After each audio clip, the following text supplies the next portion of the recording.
할렐루야. 오늘은 우리 주보에 나와 있는 것처럼 시편 우리 18편 말씀을 통해서 살아갈 힘을 잃은 그대에게라는 제목으로 함께 하나님 말씀 증거하도록 하겠습니다. 우리 옆 사람 한번 보시면서 인사하시겠습니까? 우리 살아갈 힘이 있어야죠. 살맛이 나야죠. 옆 사람 보면서 이렇게 인사하세요. 당신 때문에 살맛이 납니다. 그렇게 한번 인사해 주세요. 할렐루야. 옆에 사람 때문에 죽을 마시면 안 되겠죠. 오늘 현대를 살아가는 현대인들의 하는 말 가운데 이런 말을 현대인들이 자주 합니다. 참 세상 살맛이 안 난다. 세상 살맛 안 난다. 내가 왜 사는지 모르겠다. 아니 지금 무슨 재미로 내가 사나? 무슨 재미로 사나? 이런 말들을 합니다. 그래서 살아갈 힘을 잃어버리니까 살아가는 인생의 의미도 모르겠고 또 재미도 없고 만사가 다 귀찮고 다 짜증이 나는 거예요. 사랑하는 여러분, 저는 오늘 저와 여러분에게 오늘 이 아침에 우리가 하나님 앞에 예배할 때 살아갈 힘을 얻게 되는 귀한 시간 되시기를 바랍니다. 보다 살맛 나는 인생들 다 되시기를 주님의 이름으로 축원합니다. 오늘 우리가 인생을 살아갈 때 오늘 우리의 삶의 에너지를 빼앗고 또 우리로 하여금 힘 빠지게 하는 일들이 얼마나 많은지 모릅니다. 삶을 살다 보면 전혀 예상하지 못했던 갑작스러운 변화가 일어날 때가 있습니다. 갑작스러운 변화나 갑작스러운 문제를 만나면 이게 당황스럽거든요. 참 당황스러워서 우리가 많은 스트레스를 받게 되고 또 에너지를 많이 뺏기게 됩니다. 또 그것뿐만 아니라 갑작스러운 일만 그런 게 아니라 매일 다람쥐 쳇바퀴 도는 것 같잖아. 일상생활이 그냥 아침에 일어나서 그다음 저녁 늦게까지 계속 다람쥐 쳇바퀴 돌듯이 반복되는 그 일상과 업무는 우리 삶의 활력을 또 잃어버리게 만듭니다. 더군다나 내 주변에 있는 내가 믿었던 사람들에게 뭐 이렇게 배신을 당한다든지 내가 믿었던 사람들에게 실망을 당한다든지 그리고 내가 아무리 발부둥 쳐도 도저히 벗어날 수 없는 상황과 환경을 만나게 될 때 오늘 우리는 살아갈 의욕과 힘을 많이 잃어버리는 것을 보게 되어집니다. 사랑하는 여러분, 이런 때에 여러분은 어디에 가서 어디서부터 다시 잃어버린 에너지와 활력을 여러분 찾고 계십니까? 정말 내 인생에 살맛이 안 날 때 여러분은 살아갈 힘을 어디에서 오늘 얻고 계십니까? 어떤 분들은요, 살아갈 힘을 어디에서 얻느냐? 어린 자녀들, 손주들을 보면서 얻는데요. 그 손주들을 보거나 귀여운 손주들 보고 나면 이쁜 손주들 보고 나면 다시 살아갈 힘이 생긴다는 거예요. 딸 바보가 되어서 집에 들어와서 이쁜 딸이나 손주의 웃음과 애교를 한번 보고 나면 낮에 회사에서 그렇게 힘들고 죽을 맛이었는데 그 웃음 하나 보면 그 모든 피곤함이 싹 사라진다는 거예요. 그러나 여러분, 그렇게 힘이 되고 그렇게 기쁨을 주던 애가요 점점 자라서 사춘기가 됩니다. 사춘기가 되면 어떻게 돼요? 이건 살만 나는 게 아니라 왼수도 그런 왼수 없지요. 하루에도 12번 뚜껑 열리게 하고 짜증나게 합니다. 그래서 어떤 목사님이 설교를 듣는데 그런 이야기 하시더라고요. 아브라함에게 하나님이 이삭을 바쳐라 그랬기 때문에 아브라함이 이삭은 바칠 수 있었대요. 만약에 손주 바쳐라 그랬으면 절대 못 바쳤대요. 이삭이 그때 나이가 딱 사춘기예요. 아시죠? 딱 사춘기 나이에 말 안 들을 때 뚜껑 열릴 때니까 하나님이 이삭 바쳐라 그러니까 알았습니다. 그러고 갖다 바쳤지 만약에 손주 갖다 바쳐라 그랬으면 절대 안 갖다 바쳤을 거래요. 어쨌든요, 여러분 우리 자녀들이 오늘 우리에게 영원한 살아갈 힘을 줄 때도 있지만 영원히 살아갈 힘을 주는 건 아닙니다. 또 어떤 분은 자신이 좋아하는 취미생활을 통해서 새로운 에너지와 활력을 얻는 분들도 있습니다. 뭐 좋아하는 낚시를 갔다 온다든지 등산을 한다든지 골프나 축구를 한다든지 그러고 나면 막 활동을 했으니까 움직였으니까 더 피곤할 것 같은데 희한한 게 뭐냐면 그러면 마음이 리프레시 되고 새로운 활기를 주더라는 거예요. 반대로 어떤 분은요 그렇게 나가면 힘 더 빠져요. 그냥 집에서 아무 생각 없이 그냥 생각 아무것도 없이 그냥 뒹굴 하다가 소파에서 잤다가 일어났다가 밥 먹고 또 자고 모자라는 잠도 좀 자고 휴식을 취하고 나면 새로운 에너지가 생기는 분들도 다 다른 거거든요. 사랑하는 여러분, 어쨌든 나름대로 잃어버린 삶의 활력을 되찾을 수 있는 나름대로의 방법이 있다는 것은 굉장히 여러분의 삶에 좋은 겁니다. 자, 그러면 여러분 중요한 거 이거예요. 우리는 하나님을 믿잖아요. 하나님을 믿는 우리는 살아갈 힘을 잃었을 때 어디에서 살아갈 힘을 얻어야 될까요? 어떻게 하면 다시 우리 속에 살맛나는 인생이 되어지고 살아갈 힘을 재충전을 할 수 있을까요? 여러 가지 성경 말씀을 통해서 한번 생각해 보려고 합니다. 첫째로 오늘 우리가 다시 살아갈 힘을 얻는 최고의 방법 중에 하나가 뭐냐? 이겁니다. 섬김과 봉사입니다. 뭐라고요? 섬김과 봉사. 자꾸 우리는요, 살아갈 힘을 얻어야 된다고 생각해요. 얻어야 된다 그러는데, 그래서 뭔가 힘과 에너지를 쏟는 게 아니라 이게 자꾸 충전하려고 생각해요. 아닙니다. 오늘 우리가 내 삶에 살아갈 힘을 잃고 살맛이 안 난다는 건 다른 말로 표현하면 어떻게 되느냐 하면 내가 살아갈 의미를 모르겠다는 거예요. 지금 열심히 사는 것 같은데 내가 살아가는 의미를 모르겠고 보람도 못 찾고 삶의 목적을 잃어버렸다, 그런 뜻이거든요. 그러니까 이걸 거꾸로 생각하면, 그래서 살맛이 안 나고 힘을 잃었으니까 거꾸로 생각하면 우리가 살아갈 의미를 찾는 방법은 뭐예요? 내가 살아갈 목적과 살아갈 보람을 다시 찾게 되면 어떻게 돼요? 내 삶에 살아갈 힘이 다시 살아나게 되는 거예요. 사랑하는 여러분, 우리 기독교의 진리를 보면 기독교의 진리는 역설적일 때가 참 많습니다. 거꾸로 가요. 우리의 생각과 완전히 반대일 때가 많거든요. 죽으면 살게 되고, 그죠? 성경이 가르치죠. 죽으면 살게 되고, 주면 없어지는 게 아니라 더 넘치게 되고, 그죠? 지면 이기게 되고, 땅에 떨어져 죽으면 사라지는 게 아니라 열매를 맺게 되고, 좁은 문으로 들어가면 생명이고, 넓은 길로 가면 사망이고. 할렐루야. 이런 게 역설이잖아요. 근데 기독교의 진리들은 많은 경우 역설입니다. 마찬가지입니다.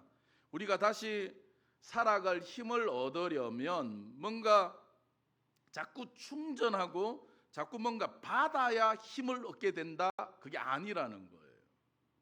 오히려 자꾸 어떻게 해요? 비우고 자꾸 내어주고 자꾸 희생할 때 어떻게 되냐? 더 충만하게 채우시는 하나님의 은혜를 경험하게 되는 것입니다. 수학 공식은 어때요? 1 플러스 1은 2. 학교를 잘 나오셨네요. 그 다음에 2 더하기 2는 4. 그렇잖아요. 근데 우리 기독교의 진리는 그렇지 않아요. 1 빼기 1은 0이 수학 공식인데 기독교의 진리는 1 빼기 1은 10이 될 수도 있고 20이 될 수도 있는 거예요. 그게 기독교의 진리예요. 삶의 행복은 많은 사람들이 더 많이 받고 더 얻으면 행복할 거다, 그렇게 생각하는데 도리어 행복은 그런 거죠. 내가 받고 내가 얻는 기쁨보다 내가 주는 기쁨이 훨씬 더 큽니다. 그래서 우리가 부르는 행복이라는 찬양이 있잖아요. 행복이라는 찬양의 가사를 보면 앞부분 쪽에 가진 것이 적어도 감사하며 사는 삶, 내게 주신 작은 힘 나눠주며 사는 삶. 나눠주잖아요. 작는데 작은 힘 나눠주며 사는 삶, 이것이 나의 삶의 행복이라고. 할렐루야. 이 고백이 저와 여러분의 고백되기를 바랍니다. 사랑하는 여러분, 다시금 살맛나는 인생을 살기 원하십니까? 그러면 이거예요. 내게 작지만 나눠주며 사는 삶을 사십시오. 섬김을 받기보다 섬기는 삶을 사세요. 목사님, 나는 너무너무 지쳤어요. 너무너무 지쳤어요. 나는 아무런 일어날 힘이 없어요. 그러면서 한숨 짓지 마시고, 그래도 남은 에너지 있잖아요. 마지막 작은 힘일지라도 남은 에너지일지라도 그걸 섬김의 기회로 삼으십시오. 이전에 제가 섬기던 교회 이 청년들이 왠지 이제 그럴 때가 있잖아요. 이렇게 다 사이클이 있으니까 어느 날 보면 이게 바닥을 쳤는데 바닥에서 못 올라오는 거예요. 왠지 힘들어 보이고 바닥을 쳤는데도 못 올라오면 첫 번째는 제 처방이래요. 가서 좀 쉬어라. 뭔가 일 하려고 하지 말고 쉬면서 충전을 하고 찬양도 듣고 하나님 앞에서 그냥 좀 잘 쉬어봐라, 쉬라고 해요. 그런데도 불구하고 쉬었는데도 못 올라와. 바닥을 치고 바닥에서 계속 헤매고 있어요. 그러면 어떠느냐? 그쯤 되면 자, 오늘 다 짐 싸라. 그리고 다시 섬기러 가자. 그리고는 어디로 가느냐? 평소에 이제 청년들하고 연결되어 있던 이제 인천이니까 인천에 가면 외국인 교회들이 많아. 외국인들이 모여서 드리는 교회들이 많은데 그중에 방글라데시인들이 모이는 교회가 있었거든요. 그쪽에 가서 같이 예배를 드려요. 데리고 다 끌고 가서 거기서 같이 예배를 드리고 같이 밥 먹고, 그리고 한 달에 한 번은 꼭 가서 아이들을 섬겼던 이제 서울에 있는 천호동에 있는 보육원이 하나 있었는데 그 보육원으로 데려가요. 그리고 거기 가서 함께 예배드리고, 그리고 함께 섬기고, 그리고 애들과 놀고 교제하다가 돌아오면요, 몸은 피곤해요. 몸은 피곤한데 희한한 건 뭐냐면, 청년들이 그렇게 바닥을 치던 청년들이 얼굴을 보면 얼마나 기쁨이 넘치고 새 힘이 넘치는지 모릅니다. 바로 이거거든요. 이거 우리 생각에는 피곤하니까 더 쉬어야 되는데 아니에요. 옛날에 여러분 물을 퍼올리는 펌프 아시죠? 우리 캄보디아에도 우물 팠잖아요, 그죠? 보셨잖아요. 물을 퍼올리는 펌프는 옆에 보면 펌프질 하기 전에 옆에 보면 바가지 한 바가지가 있잖아요, 그죠? 바가지가 있는데 그걸 보통 뭐라 그래요? 그죠? 이제 잘 아시죠? 마중물 그러잖아요, 마중물. 물을 마중 나온다고 해서 마중물이거든요. 어떻게 보면 지금 내가 펌프가에 왔다는 거, 우물가에 왔다는 것은 목이 너무너무 갈증이 나는 거예요. 한여름에 너무너무 갈증이 나서 왔는데 있는 물이라고 마중물밖에 없어요. 급하면 어떻게 해야 돼요? 마중물을 벌컥 마셔서 빨리 내 갈증을 해결하고 싶어요. 그러나 그러면 안 되거든요. 그렇게 하면 안 되죠. 어떻게 해야 돼요? 빨리 나의 갈증을 해결해 줄 수 있는 그 마중물을, 그 아까운 한 바가지를 펌프 위에 푹 부어야죠. 붓고는 팍 이죠. 펌프질을 하면 어떻게 돼요? 그때부터는 밑에서부터 물이 콸콸콸, 그죠? 콸콸콸 쏟아지는 거예요. 사랑하는 여러분, 인생을 행복하게 살려면 오늘 우리 삶에 에너지가 있어야 되고 내 삶에 살아갈 힘과 활력이 있어야 되거든요. 근데 자꾸만 살아갈 힘을 얻고 에너지를 얻는 방법을 충전이라고만 생각하면 안 되는 거예요. 충전도 맞기는 해요. 그러나 충전에만 오늘 내가 힘을 얻는다라고 생각하고 살면 안 되는 거예요. 축복합니다. 저는 오늘 저와 여러분이 다른 사람을 섬기고 봉사하는 것에 우리 자신을 쏟아부어 붓는 그 기쁨과 그 새 힘을 경험하게 되기를 간절히 축원합니다. 둘째로 다시금 오늘 우리 인생에 살아갈 힘을 얻는 두 번째 방법은 뭐냐? 다른 게 아닙니다. 좋은 친구, 좋은 동력자가 있어야 됩니다. 내 속에 살아갈 힘을 살맛나게 만드는 사람이 오늘 좋은 친구가 있어야 되는 거예요. 옆 사람에게 말해주세요. 옆 사람에게 당신은 내게 좋은 친구입니다 말해주세요. 할렐루야. 우리는 서로가 서로 간에 더 좋은 동력자인 줄 믿습니다. 사실 사람은 어떻습니까? 믿을 게 못 되는 게 사람이에요. 절대 믿으면 안 돼요. 사람은 사랑의 대상이지 신뢰의 대상 아니거든요. 사람은 믿으면 안 되죠. 그럼에도 불구하고 진정한 친구는, 좋은 친구는 오늘 우리에게 늘 큰 힘이 되고 큰 위로를 줍니다. 다윗이 왕이 되기 전에 사울 왕 밑에 있었던 그 다윗을 한번 생각해 보십시오. 다윗은요, 사울 왕 밑에서 최선을 다했습니다. 정말 온 전심을 다해서 최선을 다하는데 사울은 그런 다윗을 어떻게 해요? 시기 질투해서 자신을 계속 미워하고 자신을 죽이려고 합니다. 그래서 어쩔 수 없이 사울의 칼날을 베어서 멀리 광야로 나가고 블레셋으로 가기도 하고 동굴에 숨어 있기도 하고 이곳저곳 계속 도망 다니는 인생을 살거든요. 이런 인생을 사니까 자신은 최선을 다하는데 돌아오는 결과는 최악이니까 무슨 살맛이 나겠어요. 그런 살맛 안 나고 살아갈 힘이 없는 그런 상황인데, 그런 중에도 다윗에게는 누가 있었어요? 다윗과 진정한 우정을 나누었던 그 궁정에 누가 있었나요? 요나단이 있었거든요. 요나단. 다윗과 요나단. 그래서 다윗과 요나단 하면 성경에 나오는 가장 좋은, 그죠? 좋은 친구 관계의 대명사와 같은 사람이 다윗과 요나단이잖아요. 다윗에겐요, 그 구중궁궐 같은 그 속에서 정말 죽을 맛인데 정말 좋은 친구였던 요나단이 있었기 때문에 숨을 쉴 수 있었어요. 그 요나단이 있었기 때문에 그런 상황에서도 다시 일어서고 살아갈 힘을 얻게 되었다는 거예요. 저도 그렇거든요.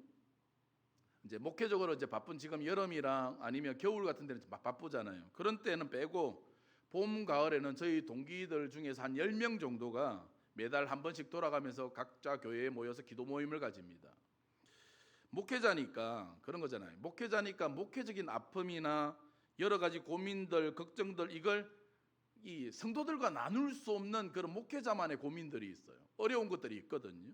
근데 같이 목회를 하고 있는 동기들과 같이 모여서 같이 목회적인 고민들을 나누고 아픔도 나누고 기도 제목도 나누고 그러다 보면 이제 같은 목회자다 보니까 같이 공감해주고 위로해주고 격려해주고 그리고 서로를 위해 기도하다 보면 별일 한 거 없어요. 같이 모여갖고 그냥 밥 먹고 기도해준 것밖에 없어요. 별로 한 것도 없는데 희한한 게 뭐냐? 다시 목회할 힘이 생겨요. 다시 목회할 힘과 용기가 생기고 다시 일어설 힘이 생기더라는 거예요. 사랑하는 여러분, 살만 나는 인생을 살기 원하십니까? 그러면요, 다른 사람과 교제하고 관계 맺는 일을 등한시하면 안 돼요.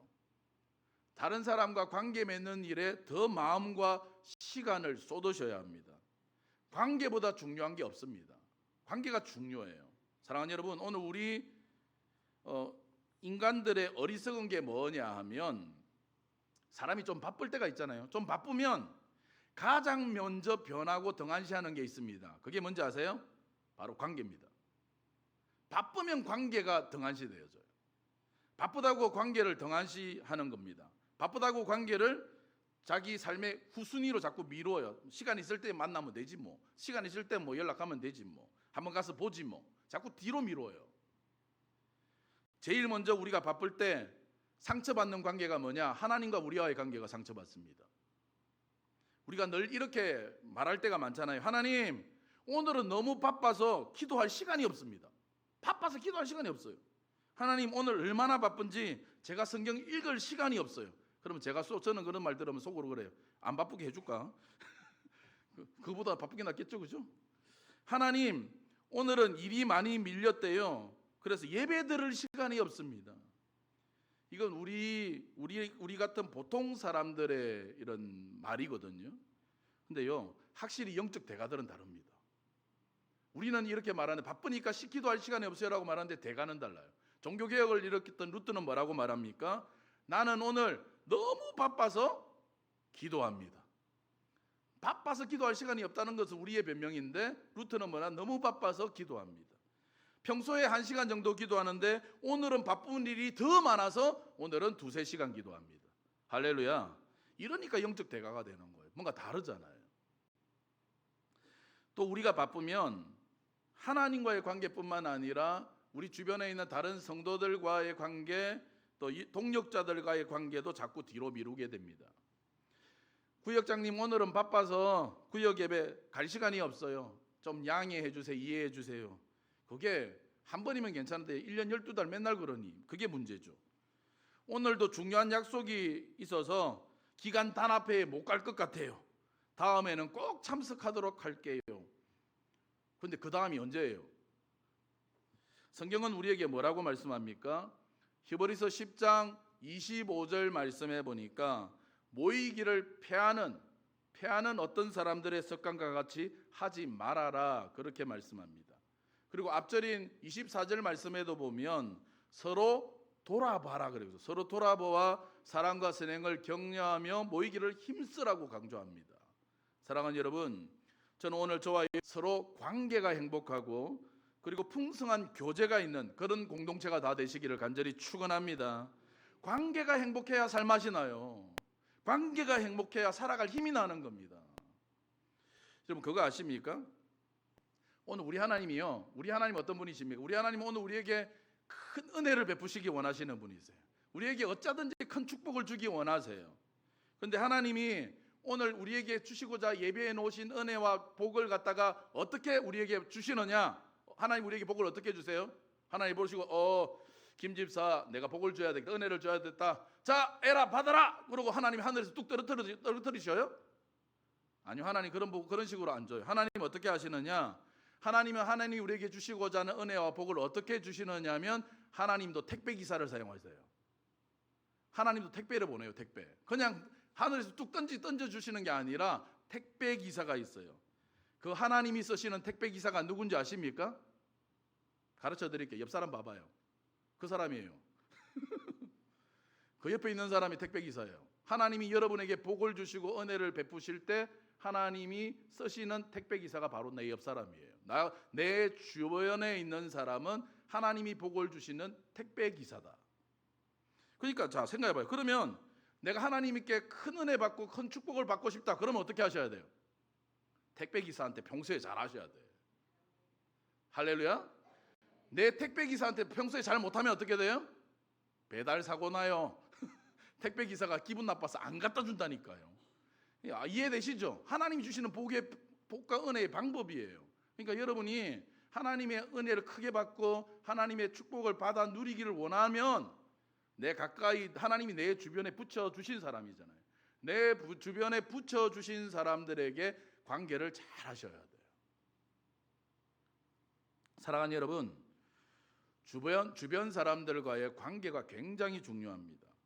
관계를 등한시하게 되면 결국 그게 부메랑이 돼요. 확 던지면 돌아오잖아요. 부메랑이 다시 내게 그 안 좋은 게 돌아와요.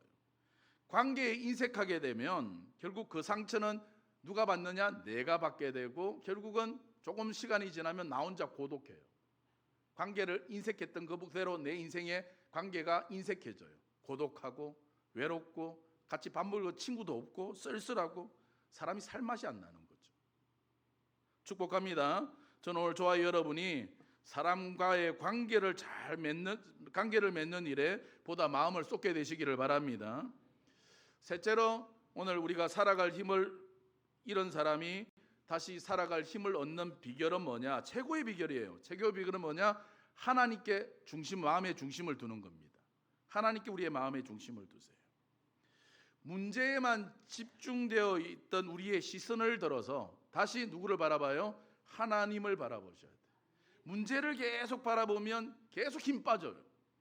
어려움을 계속 바라보고 나를 짜증나게 하는 일을 계속 바라보고 계속 그것만 바라보고 있으면 힘이 생길 수가 없어요. 계속 힘 빠져요. 그러나 그런 순간에 다시 내 눈을 들어서 하나님을 바라보세요. 그럴 때 오늘 우리 속에 다시 살아갈 힘을 얻게 되어지고 다시 일어서게 되는 겁니다. 그래서 그런 말 들어보셨잖아요. 신앙생활은 뭐다? 고개 돌리기다. 들어보셨죠? 한번 따라해 보시겠습니까? 신앙생활은 고개 돌리기다. 고개를 잘 돌리셔야 신앙생활 잘하는 거예요. 그 말은 뭐예요? 고개 돌리기는 뭐예요? 시선 돌리기예요. 시선 돌리기. 저는 오늘 이 아침에 저와 여러분의 시선이 우리 주님께 딱 맞춰지는 그런 은혜가 있게 되시기를 간절히 바랍니다. 그러면 되는 거예요. 그래서 복음송 가운데 시선이라는 찬양이 있잖아요. 시선. 그죠? 내게로부터 눈을 들어 주를 보기 시작할 때, 그죠? 내게로부터 눈을 들어. 지금 내 현실과 상황으로부터 눈을 들어서 주를 보기 시작할 때, 후렴에 보면 뭐라고 해요? 모든 시선을 주님께 드릴 때 어떻게 돼요? 어떻게 돼요? 하나님이 우리에게 새 힘을 주시고 하나님이 일하기 시작하시는 거예요. 할렐루야. 시선이에요, 시선. 오늘 우리의 고개 돌리기를 잘 하셔야 돼요. 이사야 40장 30절 31절 말씀 잘 아시죠? 소년이라도 피곤하며 곤비하며 장정이라도 넘어지며 자빠지되 오직 여호와를 앙망하는 자에게는 새 힘을 얻으리니 독수리의 날개치며 올라갈 것이요 다른 벽질하여도 곤비지 않고 걸어가도 피곤치 않겠다. 오직 여호와를 앙망하는 자는 뭘 얻어요? 새 힘을 얻게 돼요. 살아갈 힘을 얻게 돼요. 젊은 독수리의 날개침같이 올라가는 힘을 얻게 됩니다. 앙망한다는 게 뭐예요? 앙망한다는 건 하나님을 기다리는 게 앙망이에요. 기다리는 건 뭐예요? 계속 바라보는 거죠. 처음 한 번 기다릴 때는 이렇게 다른 데 눈을 돌리다가 기다릴 수는 있어요. 그런데 자꾸 기다리면 계속 망부석은 계속 한쪽만 바라보잖아요. 하나님만 계속 바라보는 거예요. 바라볼 때 어떻게 돼요? 오늘 새 힘을 얻게 되리라. 또한 오늘 본문 말씀에도 보면 시편 기자는 뭐라고 고백합니까? 나의 힘이 되신 여호와여 내가 주를 사랑하나이다. 주는 나의 힘이십니다. 나의 요새시고 산성이시고 나를 건져 주시는 분입니다. 뭐 하는 거예요? 지금 뒷절에 보면 지금 환난 중이거든요. 그런데 뭐예요? 하나님을 바라보기 시작하잖아요. 그러면 되는 거거든요. 성경에서 하나님께 우리의 시선을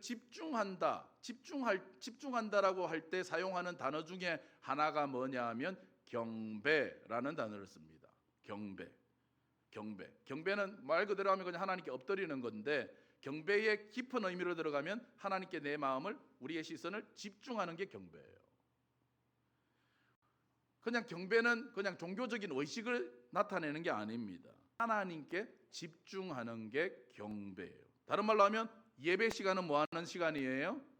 예배 시간은 나의 시선을 돌려서 하나님께 나의 시선을 드리며 하나님께 집중하는 시간이 예배하는 시간이에요. 그래서 우리의 시선을 하나님께 집중할 때 어떤 일이 벌어져요? 여호와를 앙망하는 자에게 살아갈 힘을 주시는 거예요. 다시 살만나는 인생이 되게 하시는 거예요. 할렐루야. 그래서 예배 시간이 너무너무 중요한 거예요. 그냥 예배 형식적으로 드리는 게 아니에요. 예배 시간에 다시금 주님께 나의 시선을 맞추면 어떻게 돼요? 우리 속에 하나님이 새 힘을 부어주시고 오늘 우리에게 살아갈 힘을 주시는 겁니다. 저는 오늘 이 아침에 여러분이 기도할 때 여러분 하나님 앞에 나와 예배할 때마다 하나님이 부어주시는 그 새 힘과 은혜들을 늘 누리는 그런 은혜가 있기를 되시기를 간절히 축원합니다. 말씀 정리하겠습니다. 인생을 우리가 잘 살아가려면 힘있고 행복하게 살려면 살아갈 힘이 있어야 돼요. 그냥 되는 게 아니에요. 인생이 살만 나야 되거든요. 어떻게 해야 다시 살아갈 힘을 얻을 수 있습니까? 세 가지 말씀드렸습니다. 첫째로 뭐요? 섬김과 봉사의 삶을 사십시오. 충전이 답이 아닙니다. 자꾸 충전이 답이라고 생각하시는데 충전이 답이 아니라 섬기고 주는 기쁨을 여러분 누리시길 바랍니다. 둘째로 좋은 친구, 좋은 공동역자가 되도록 힘쓰십시오. 관계보다 중요한 거 없습니다. 바쁘게 살다 보면 관계를 죽이기 쉬운데 아니요, 오히려 관계에 에너지를 쏟으세요. 마지막으로 하나님께 우리의 마음의 중심을 두십시오. 신앙생활은 시선을 어떻게 돌리느냐예요. 예배는 하나님께 우리의 시선을 다시금 집중하는 겁니다. 축복합니다. 저는 오늘 저와 여러분이 살아갈 힘이 없는 이 시대 가운데에서도 오늘 살아갈 힘이 넘치고 살맛이 나는 그런 참된 행복자들 다 되시기를 주님의 이름으로 축원합니다. 축원합니다.